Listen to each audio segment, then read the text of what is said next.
Programme میں ایک بار پھر خوش آمدید ناظرین. جو مریم نواز شریف صاحبہ کا موقف تھا اس پر پیپلز پارٹی نے جو اپنا موقف سامنے رکھا وہ آپ نے شرمیلہ صاحبہ کی گفتگو سنی. اب جو پاکستان تحریک انصاف کے مطالبات ہیں اور آزاد جموں کشمیر میں جو ایک احتجاج تھا اس حوالے سے ہم گفتگو کریں گے. وفاقی وزیر امیر مقام صاحب ہمارے ساتھ موجود ہیں. بہت شکریہ امیر مقام صاحب وقت نکالنے کا. سر سب سے پہلے تو یہ بتائیے گا کہ جو اے جے کے میں ایک پرائم منسٹر صاحب نے کمیٹی بنائی تھی جس کا آپ بھی حصہ تھے, جو مذاکرات ہوئے ہیں عوامی ایکشن کمیٹی کے ساتھ, اس میں کیا بات چیت ہوئی اور مذاکرات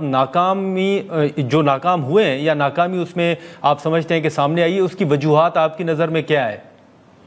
دراصل بات یہ ہے کہ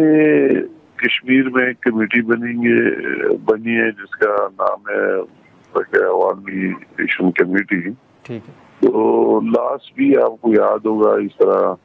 ایشوز اور یہ اٹھائے تھے اور آئے تھے اور پروٹیسٹ اور احتجاج اور اس طرح. تو ان لوگوں کی مشکلات کو مد نظر رکھتے ہوئے ان کی جو آٹے کی سبسڈی اور بجلی کی, یہ عجیب بات ہے کہ پاکستان میں دنیا میں کسی جگہ 3 روپے یونٹ بجلی پکا ہے. پاکستان میں کیا ریٹ ہے اور وہی 3 روپے لوگوں کو بجلی ملتی ہے کشمیر میں, اور 20 روپے کلو آٹا ملتا ہے, اور اس کی پوری سبسڈی سینٹرل گورنمنٹ دیتی ہے. تو اس میں بھی لاسٹ ایئر بھی ہم نے 23 ارب روپے ریلیز کیے. ابھی دوبارہ یہ ایک افسوس کی بات ہے کہ ان حالات میں کہ ابھی جو کشمیر کا پوری دنیا میں انڈیا پاکستان جنگ کے بعد اس طرح اٹھ رہی ہے اور دنیا تسلیم کر رہی ہے, اور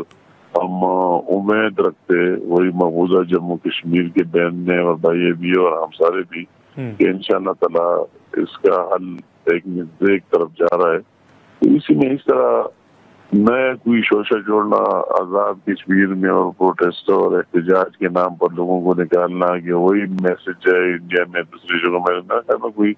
مناسب بات نہیں ہے. وہ ساری چیزیں تو اپنی جگہ, اور اس کے باوجود پرائم منسٹر پاکستان شہباز شریف صاحب نے چاہا, اور میں بھی کیونکہ کشمیر کو دیکھ رہا ہوں میری بھی خواہش تھی, اور پرائم منسٹر صاحب نے آرڈرز بھی کیے کہ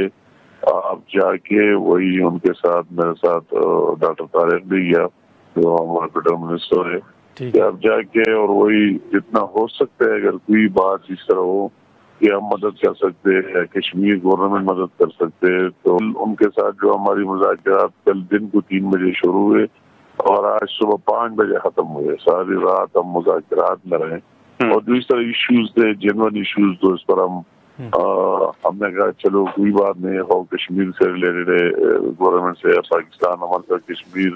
گورنمنٹ کے وزراء بھی تھے اور ایکشن کمیٹی کے لوگ بھی تھے. ساری رات ہم جاگتے رہے, بات چیت کرتے رہے, مگر آخر میں جو ان کے ڈیمانڈز اسی طرح ہمیں ابھی سمجھ نہیں آتا کہ اس میں کیا مقصد ہے.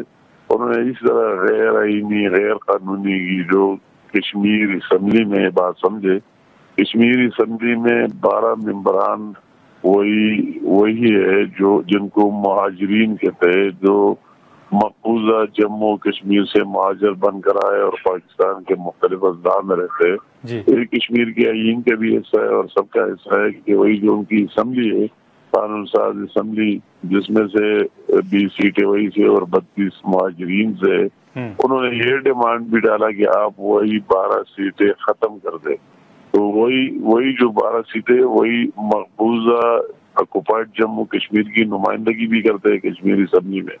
تو اسی ٹائم میں یہ چیز جاننا ہم حیران ہو گئے کہ یار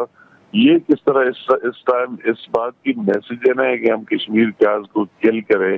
دبائیں. یہ ڈیمانڈ ایک دشمن کا ہو سکتا ہے, ایک کشمیری کا نہیں ہو سکتا ہے کہ جو کشمیر مہاجرین